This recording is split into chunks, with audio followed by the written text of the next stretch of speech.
ونصلي ونسلم على رسوله الكريم اما بعد فاعوذ بالله من الشيطان الرجيم بسم الله الرحمن الرحيم الصلاة والسلام عليك يا سيدي يا رسول الله وعلى آلك وأصحابك يا سيدي يا حبيب الله الصلاة والسلام عليك يا سيدي يا سيد الأشراف وعلى آلك وأصحابك يا سيدي يا جامع الأوصاف الصلاة والسلام عليك يا سيدي يا محبوب رب العالمين وعلى آلك وأصحابك يا سيدي يا جد الحسن والحسين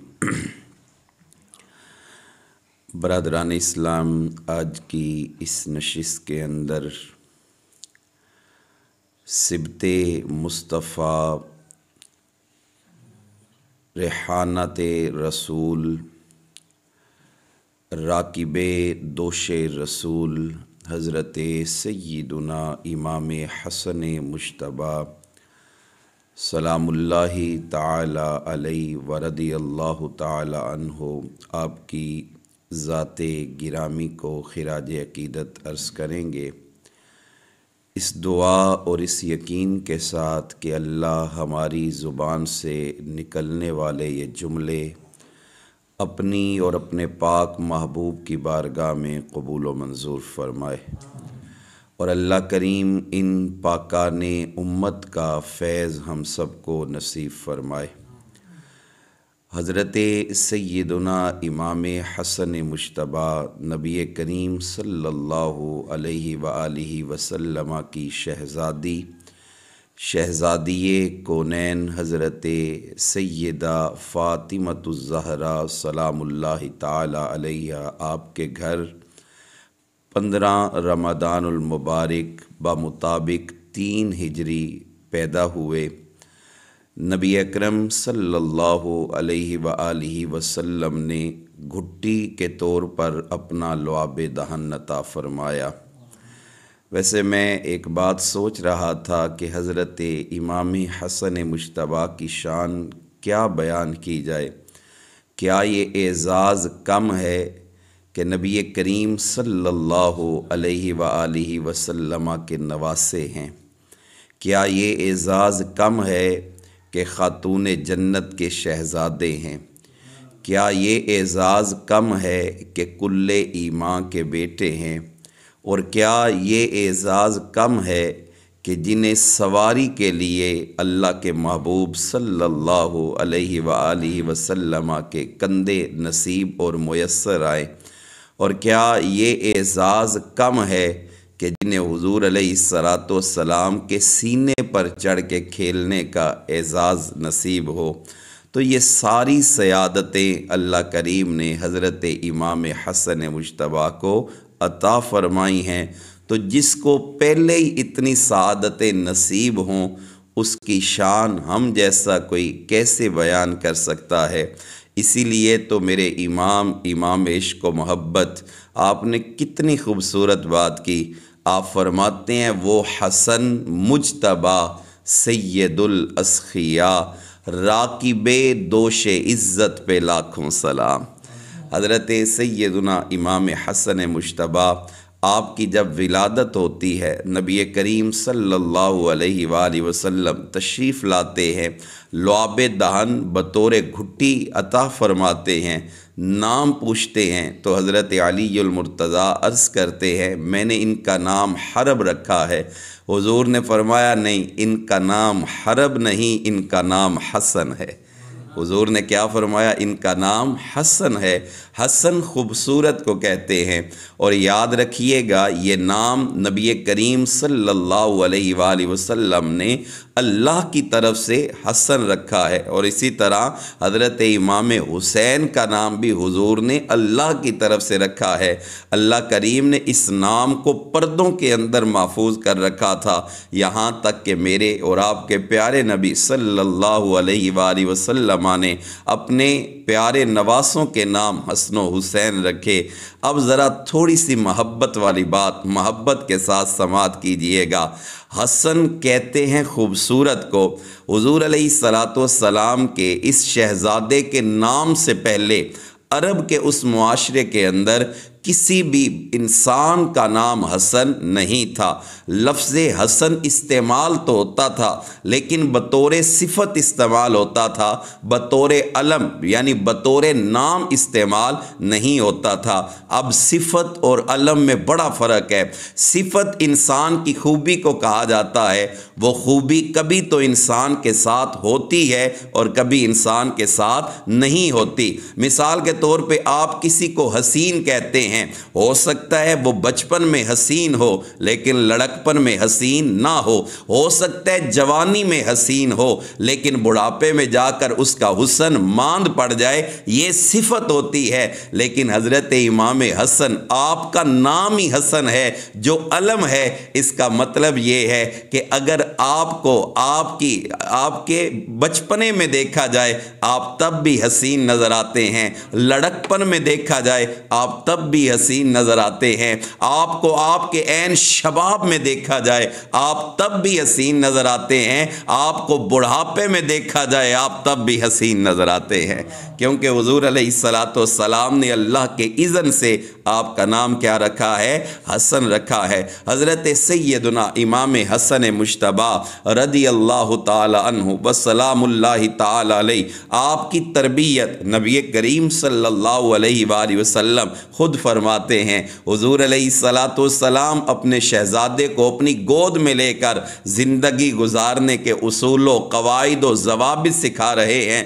پھر دیکھیں ماں اتنی عظیم الشان میسر آئی کہ جو جب بھی دودھ پلاتی ہے اللہ کا قرآن پڑھ کے پلاتی ہے، جو جب بھی چکی چلاتی ہے اللہ کا قرآن پڑھ کے چلاتی ہے، جو جب بھی کھانا بناتی ہے اللہ کا قرآن پڑھ کے بناتی ہے۔ تو یہی ساری چیزیں حضرت سیدنا امام حسن مجتبی رضی اللہ تعالیٰ عنہ آپ کو ودیت ہوتی ہیں، آپ کو نصیب ہوتی ہیں، بلکہ حضور علیہ السلام کا پیار تو ان سے بڑا ہی نرالا ہے اور بڑا ہی جدا گانا ہے۔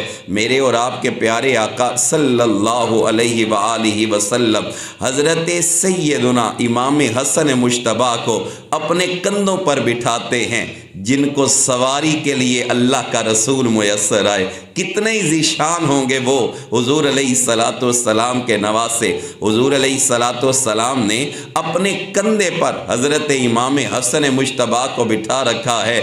کسی نے کہا یا رسول اللہ اس کی سواری کتنی ذیشان ہے، کتنا مقدر ہے کہ آپ جس کی سواری بن رہے ہیں۔ آقا فرماتے ہیں کہ تم نے یہ تو دیکھا کہ سواری اچھی ہے، نعم الراکب، ذرا سوار ہونے والے کو تو دیکھو کہ اللہ نے سوار ہونے والے کو کتنی شان والا بنایا ہے۔ اور یاد رکھیے گا حضور علیہ السلام کا حسن اللہ کریم نے دونوں شہزادوں کو عطا فرمایا ہے۔ حضرت علی المرتضیٰ کرم اللہ تعالی وجہہ الکریم آپ روایت کرتے ہیں، اور حضرت امام ترمذی رحمۃ اللہ تعالی علیہ آپ اس کو سنن ترمذی شریف کے اندر نقل فرما رہے ہیں۔ حضرت علی کیا فرماتے ہیں؟ الحسن اشبہ برسول اللہ ما بین الصدر الی الراس۔ حضرت علی المرتضیٰ فرماتے ہیں کہ سر سے لے کر سینہ تک حضرت امام حسن مجتبی حضور کی طرح تھے، حضور کے مشابہ تھے۔ والحسین اشبہ برسول اللہ صلی اللہ علیہ وسلم ما کان اسفل من ذالک، اور سینے سے لے کر نیچے تک حضرت سیدنا امام حسین رضی اللہ تعالیٰ عنہ حضور کے مشابہ تھے۔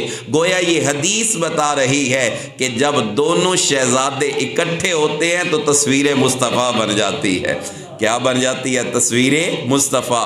یہی وجہ ہے کہ جب نبی کریم صلی اللہ علیہ وآلہ وسلم آپ پردہ فرماتے ہیں تو حضرات صحابہ کرام جب بھی حضور کے دیدار کے لیے مشتاق ہوتے ہیں، حسن و حسین کو اکٹھا کر کے حضور علیہ السلام کے شہزادوں کو بھی دیکھتے ہیں، ان کی صورت میں اللہ کے نبی کی تصویر کو بھی دیکھ لیا کرتے ہیں۔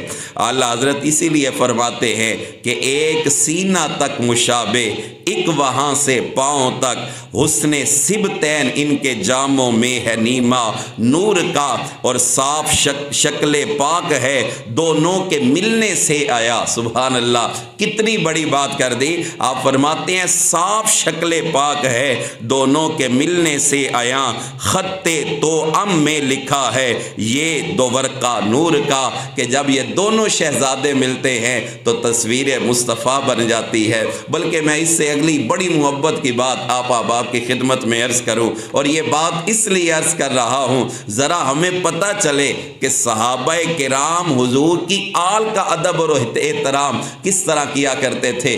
مسجد نبوی شریف کا ماحول ہے، حضرت ابو بکر صدیق رضی اللہ تعالیٰ عنہ آپ مصلی امامت پہ کھڑے ہو کے نماز پڑھا رہے ہیں۔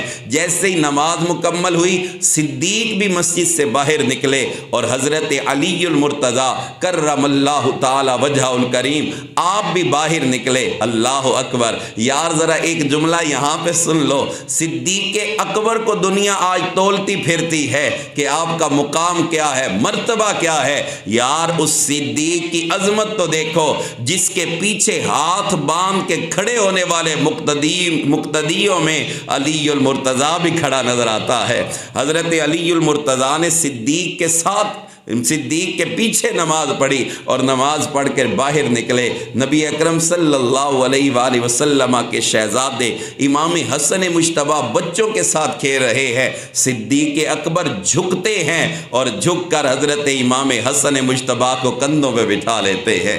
کتنی محبت والا انداز ہے۔ میں تو کہتا ہوں حضرت صدیق اکبر کے کندھے ہی مبارک ہیں جنہیں کبھی اللہ کے نبی کی سواری بننے کا اعزاز نصیب ہوتا ہے اور کبھی حضور کے نواسے کی سواری بننے کا اعزاز نصیب ہوتا ہے۔ تو حضرت صدیق اکبر کندھوں پہ بٹھا کر مدینہ کی گلیوں میں گھما بھی رہے ہیں اور اعلان بھی کر رہے ہیں، شبیہم بالنبی، شبیہم بالنبی، شبیہم بالنبی۔ لوگوں دیکھو یہ تو حضور کی تصویر ہے، یہ تو حضور جیسے ہے، حضور کی تصویر ہے۔ اور کہتے ہیں لیس بعلی، یہ علی پر نہیں گئے۔ ہم کہتے ہیں نا فلاں کی شکل فلاں سے ملتی ہے، آپ کہتے ہیں یہ نبی پر تو گئے ہیں، علی پر نہیں گئے۔ وعلی یضحک، اور حضرت علی المرتضیٰ صدیق کی اس محبت کو دیکھ کے مسکرا رہے ہیں کہ صدیق تیری بھی محبت کا اپنا ہی رنگ اور اپنا ہی انداز ہے۔ تو میں عرض یہ کر رہا تھا کہ حضرت امام حسن مجتبیٰ یہ سینہ سے لے کر اپنے سر تک نبی کریم صلی اللہ علیہ وآلہ وسلم کی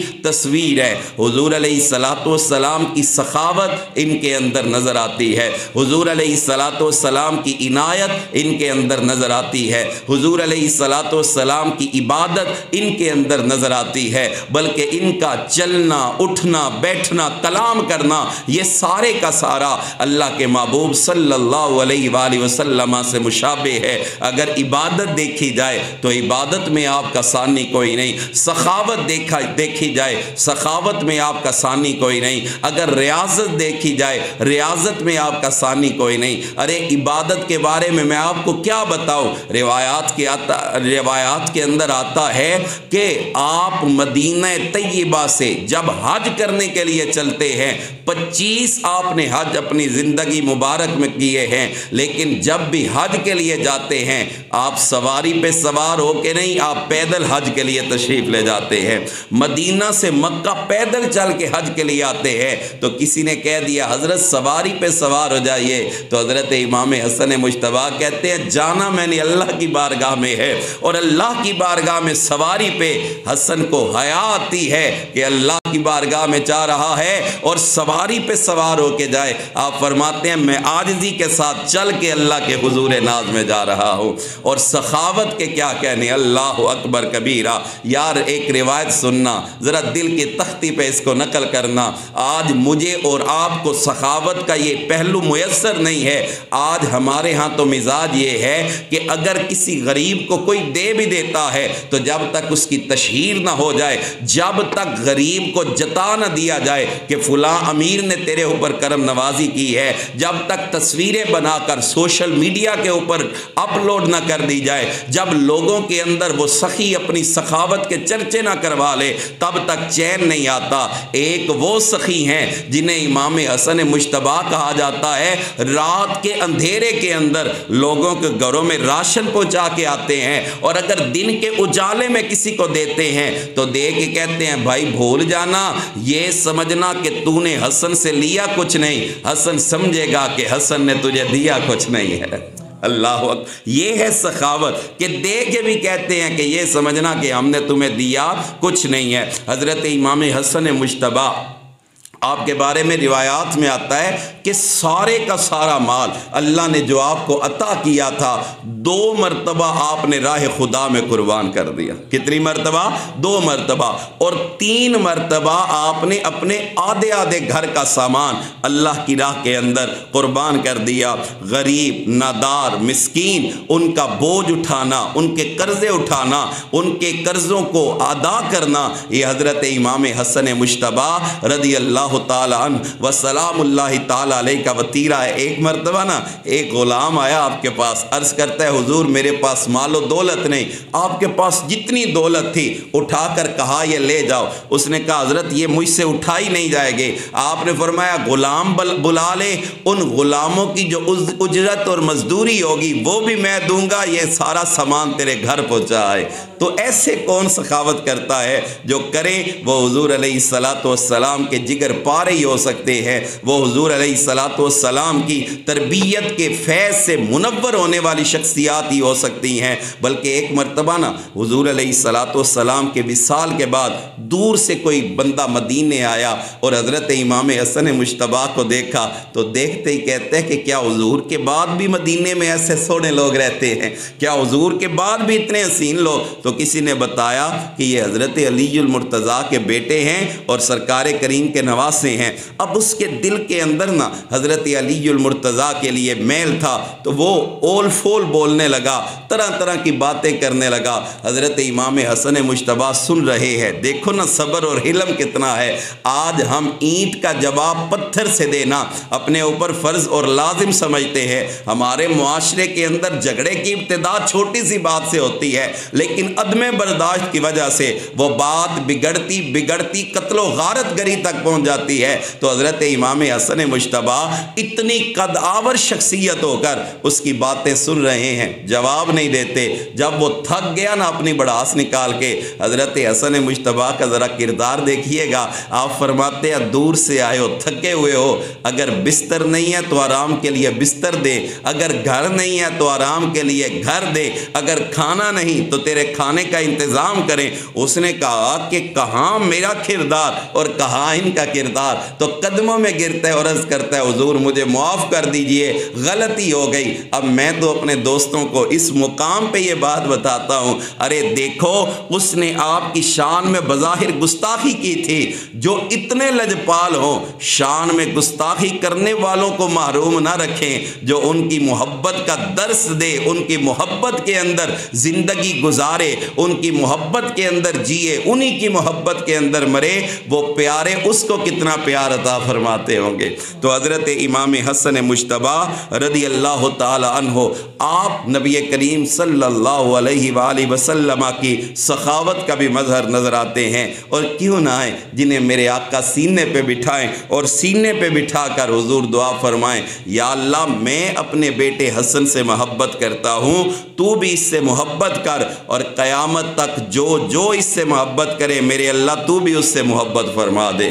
اور نبی کریم صلی اللہ علیہ وآلہ وسلم آپ برسر منبر تشریف فرما ہو کر ایک روایت فرماتے ہیں، حضور فرماتے ہیں ابنی ھذا سید، لوگوں یاد رکھو یہ میرا بیٹا سردار ہے۔ اس لیے حضرت امام حسن مجتبی کو سردار امت کہا جاتا ہے۔ تو آپ کہتے ہیں ابنی ھذا سید، میرا یہ بیٹا سردار ہے، لعل اللہ ان یصلح بہ بین فئتین عظیمتین، بخاری کی روایت ہے، حضور فرماتے ہیں کہ اللہ میرے اس بیٹے کی وجہ سے مسلمانوں کے 2 بڑے گروہوں کے درمیان صلح کروائے گا۔ تو وہ صلح ہوتی ہے جب خلافت کا معاملہ آتا ہے تو حضرت سیدنا امام حسن مجتبی حضور علیہ السلام کی امت کو بچانے کی خاطر اپنی حکومت قربان کر کے حضرت سیدنا امیر معاویہ رضی اللہ تعالی عنہ آپ کے ساتھ صلح فرماتے ہیں اور اس امت کے اندر انتشار کا جو خدشہ ہے اس کو دور فرما کر حضور علیہ السلام کی اس بشارت کو کیا کرتے ہیں؟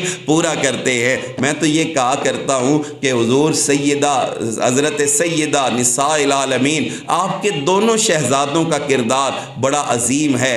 ایک نے نانا کی امت کو بچایا ہے، دوسرے نے نانا کے دین کو بچایا ہے۔ ہم دونوں کو سلام کرتے ہیں۔ تو برادران اسلام، حضرت سیدنا امام حسن مجتبیٰ رضی اللہ تعالی عنہ وسلام اللہ تعالی علیہ آپ کی ذات سے فیض حاصل کرنے کے لیے کوشش کیجئے کہ آپ ان کی سخاوت میں سے کوئی سخاوت کا حصہ خود لے لیجئے۔ جس طرح وہ اپنا مال راہ خدا میں قربان کرتے ہیں آپ بھی کیجئے، جس طرح وہ ناداروں کی مدد کرتے ہیں آپ بھی ناداروں کی مدد کیجئے، جس طرح وہ بیواؤں کا بوجھ اٹھاتے تھے آپ بھی بیواؤں کا بوجھ اٹھائیے، جس طرح وہ ریاضت کرتے تھے آپ بھی ریاضت کیجئے، جس طرح وہ اللہ کی بندگی کا حق ادا کرتے تھے آپ بھی ادا کیجئے۔ پھر دیکھیے گا اللہ ان ہستیوں کا فیضان کس طرح ہماری زندگی میں عطا فرماتا۔ تو ہم تو نیاز مندی کرنے والے ہیں، ہم تو بہانے سے کبھی حضور کا ذکر، کبھی حضور علیہ السلام کی آل کا ذکر، کبھی اصحاب کا ذکر، یہ اس لیے کرتے ہیں کہ اللہ ان برگزیدہ اور جلیل القدر ہستیوں کا فیضان ہم سب کو نصیب فرمائے۔ اور یہی دعا ہے، یا اللہ جب تک زندہ رہیں انہی کی محبت کے اندر زندہ رہیں، اور جب دنیا سے جائیں انہی کی محبت میں دنیا سے جائیں، اور جب حشر کا معاملہ ہو تو یا اللہ پھر بھی انہی کے قدموں میں حشر کا معاملہ کرنا۔ اللہ سب کی نیاز مندی کو اپنی بارگاہ میں قبول و منظور فرمائے۔ وما علینا الا البلاغ المبین۔